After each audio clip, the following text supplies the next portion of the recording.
I'm with Fred and he's never been to the gym before in his life. We're in the middle of Hong Kong and we're about to find a gym. Fred is going to lead the whole workout and I'm going to be showing him all the mistakes he's making. If you're a beginner or you've been going to the gym for like 6 months to a year, this is a video for you. We're going to show you all the mistakes not to do in the gym and what you should be doing in the gym to make the most progress.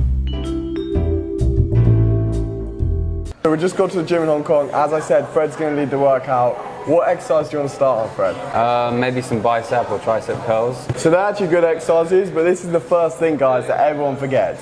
If you're not following a workout plan, you're just not going to make the same progression as most people. So what we're going to do is we're just going to follow a workout plan from my school community, Personal Growth Masterclass. And we're just going to do one of them today. So we're just going to hop onto this bit of the community, choose a workout plan that you want. How many days a week do you reckon you could train? 2 or 3. Are you serious? All right, so let's go 3 days a week. We'll follow the upper body plan. Let's get it. So the first exercise on the workout plan was bench press. Fred's just going to give it a go. And we're going to do this for 3 sets for 6 to 8 reps.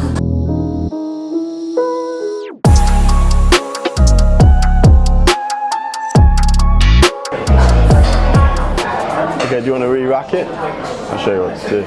So Fred had a few good things about his bench press since it's his first time as well. Firstly, he laid down far enough back so that the bar came into the center of his chest here. But there was also a few things he could have improved on. Number one, instead of gripping so close, so you're gripping right inside the bar, you should grip past shoulder width. Your elbows on bench press, everyone thinks you need to keep them super tucked in. You do not want your elbows super tucked in for bench press because that's not going to hit your chest as much. So do a wider grip. Secondly, make sure your grip is equal. Fred's grip was not equal, so it made it really unbalanced for him.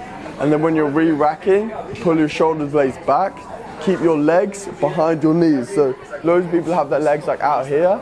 You need them behind your knees. So if you had an arrow pointing down your knees, like in line with your knees, your actual feet would be behind that arrow. Then when you unrack, you want to make sure you fully extend your arms so you're in a proper position, get comfortable, and then just bring it right down to the middle of your chest and up again.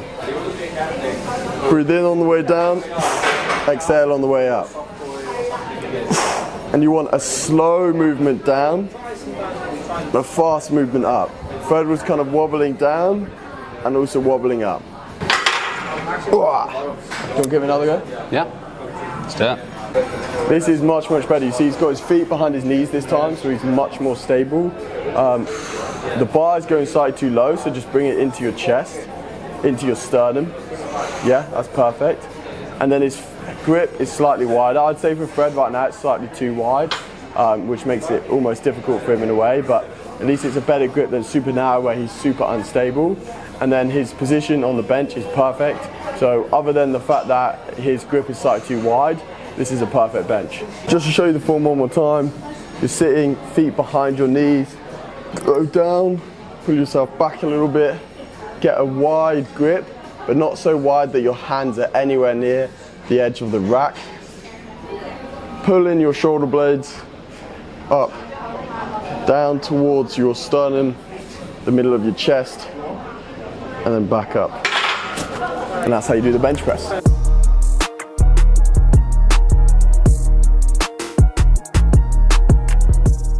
So Fred set up his hands wrong a second ago, and I just told him this tip that I think will be really good for you guys. So there's normally 2 little lines on each bar, and they're on both sides symmetrically.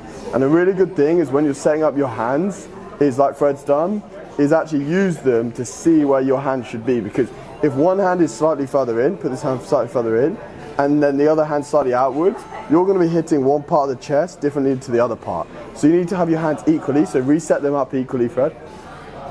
Yeah, and he can use these lines to check that. So, for example, he's got about 2 fingers away from this line and 2 fingers away from those lines, so he knows that he's equal. He's going for a slightly narrower width because he's new to benching, so it's going to put a bit more pressure on his triceps and a bit more pressure on his chest, making it a bit easier for him.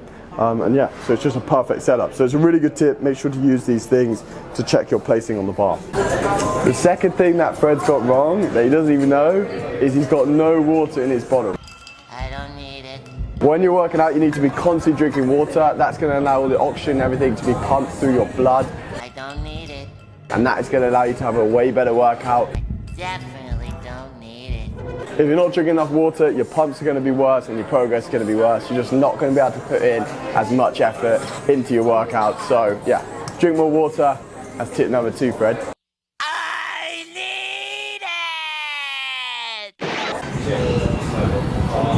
it! Boom, nice.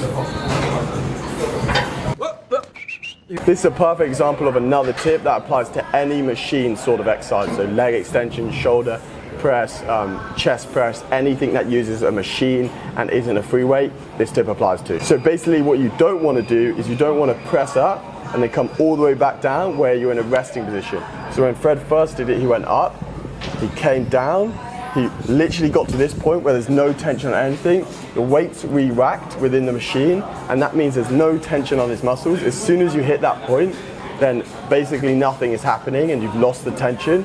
You want to always keep that tension up. So you want to push up, come down, and before the weights in the machine touch, you want to go back up again and just do it like that. And so just try that again and do it with keeping the tension this time. So up, down, back up. Nice. See, that's much, much better because the tension is continuously on. Right, come on, Fred, stop the brain rot. That's actually another lesson. Sorry. I see so many people using their phones all the time in the gym, and they literally take up a whole fucking... And they'll literally take up a whole machine for like half an hour just scrolling. If you think your rests are 5 minutes, but you're on your phone, trust me, they're not. They're probably way longer. Stop using your phone in the gym, especially if you're scrolling on Instagram or TikTok. That is possibly one of the worst things you can do. Right, so we're going to start off with the 10s. Well, actually, we just warmed up. He's done 5 7.5s, and now the 10s. I'm not sure I'm about to do it, man. See, that's actually another tip in itself. You will 100% do it. If you don't think you could do something, always try. Like, always try. Obviously, you're not going to go pick up the 100 kg dumbbells, if there was some, and start trying to get that, because you're never going to get them. But Fred, you can definitely get them, so let's just try. And if you can't do it, then you can't do it, but don't feel afraid to fail. It's normal to fail. If you fail, it happens. Don't worry about it. So you got this, man. Come on. Up. Push.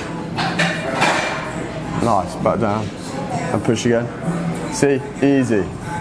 It's so easy to let your mentality actually let you down. Like, because if he hadn't even tried, he would have stayed on the 7.5, not thinking he can do the 10s, where he's actually repping out the 10s easy. Nice, man. It's good. Plan says lateral raises, so let's give that a go now.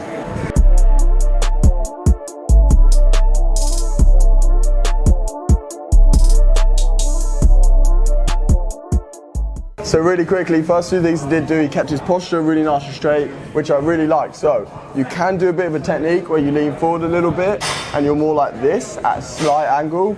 But at the beginning when you first start, don't worry about those little things, because what people will be doing is they'll be like, oh yeah, I do this good technique, and then they'll actually be rocking, which if you're rocking, you're actually using momentum, you're not necessarily just using your muscles. So you want to isolate your muscles by keeping a strict position. So if you find it easy to stay straight and be really strict with staying straight, that's the best thing. So that was really good from Fred.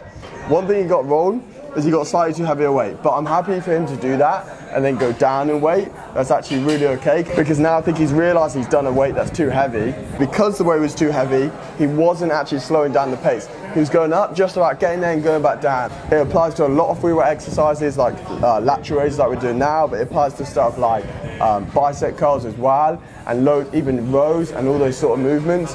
What happens is you pick a weight that's too heavy, or you don't know how to do the form properly, and instead of getting to the top, holding it where your max, the tension is max at the top, you get just about to the top and you go back down. You get just about to the top and you go back down, and when you're in this down position, you're resting. Same with bicep curls. I see people kind of lean up on the bicep curl to make it easier, get to the bottom, and then they're spending loads of time. If you're throwing the weight down, then you've got no tension. Instead, if you had a lighter weight, he could go to the top, hold it for maybe 1 second, but slowly down. He's not just letting gravity bring it back down, he's going slowly down. And actually controlling the weight when you're doing free weights is so important. If you can't control the weight, you're gonna make a lot less progress. This applies to even shoulder press, for example. You're going up, you're not falling down, you're bringing it down yourself. Okay, and then another thing is he kept his arms dead straight. You see loads of people keeping their arms dead straight. I much prefer having a slight bend in my arms and bring it up like this. If you have your arms dead straight, I just feel like there's much more risk of injury and it doesn't feel like it targets your front to side delt as much. And you probably noticed from this whole thing that we're not showing you how to do every single exercise. That is already in the community that Fred's following the workout plan from. That's my community. It's called the Personal Growth Masterclass. Basically what we do is we give you all the workout plans, nutrition plans, challenges, 2 weekly group calls where we go over all this sort of stuff. We show you how to do every single exercise as well. The actual link, I'll get into that at the end of the video, but the link is in the bio now to that community. But basically, Fred's just taking me over the thing, and what I'm trying to show you is stuff that applies to loads of exercises. Like this lateral raise bit applies to loads of exercises that are also free weights. If you want to know for each individual exercise, then you can join the community. So just to go over how I would do this exercise, first I'm giving it a slight bend because I've done this exercise many times. I'm having my feet slightly wider apart. All these things such as your feet are really important on any free weight movement. People I see have their feet right in together or really far apart, and it's just not good for your balance. You want to stand in a position that you feel most balanced in, as that's going to allow you to lift the most weight. The more balanced you are, the easier it is for you to lift more weight. So I'm standing in a balanced position, I'm leaning forward a little bit, slight bend in my elbows, and I'm bringing it up. And if I want to make it harder for myself, I won't come all the way back down here. I'll go up, 1, 2.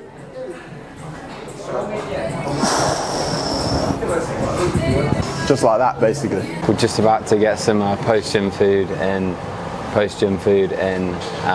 M&S in Hong Kong. I'm sure whatever I choose, Ned's gonna disagree with. Let's go. What about salmon? Not bad, not bad. Okay, salmon. Are you actually gonna get salmon? Yeah. Go on then, go on the salmon.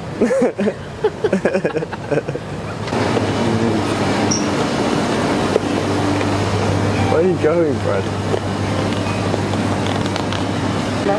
He's gone off the salmon.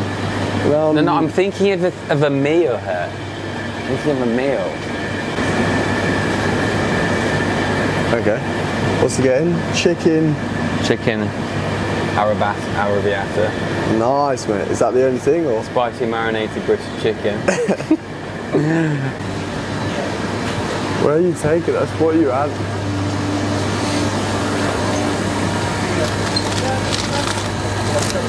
Sugar drop tomatoes. I'd add those. And that's probably it.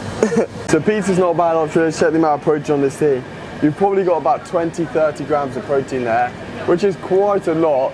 But for example, that's 11-12 quid for that one thing, that one pizza, and you're going to eat that, and it's full of carbs. So instead, a much more healthy alternative that's also more available to your body. So basically, the more available ingredients are to your body, the better you consume them, and the more your body will use. So certain proteins aren't as available as others. That's got chicken in, so that's super good anyway. I'm going to show you what I would buy that I think is even better.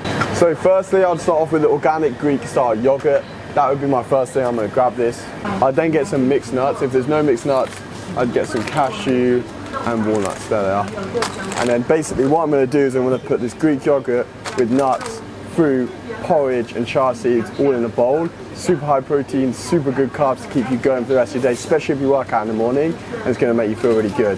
I put all of this stuff in my personal growth community, literally the community that costs $14 at the moment to join. That's less than the price of a pizza. We bought a Five Guys burger before this that cost more than that. And all of this information is in there in way, way more detail. I'd make sure to get whole organic Scottish oats porridge, and then also all the fruit I'd get would be actual normal fruit, not dried fruit or these sort of mixed raisins. Most of them are full with garbage, and your post-workout meal needs to be really good. We're in the middle of a city, so we had to get a Five Guys today. But as long as your nutrition is on point 90% of the time, you can still have fast food and eat what you want.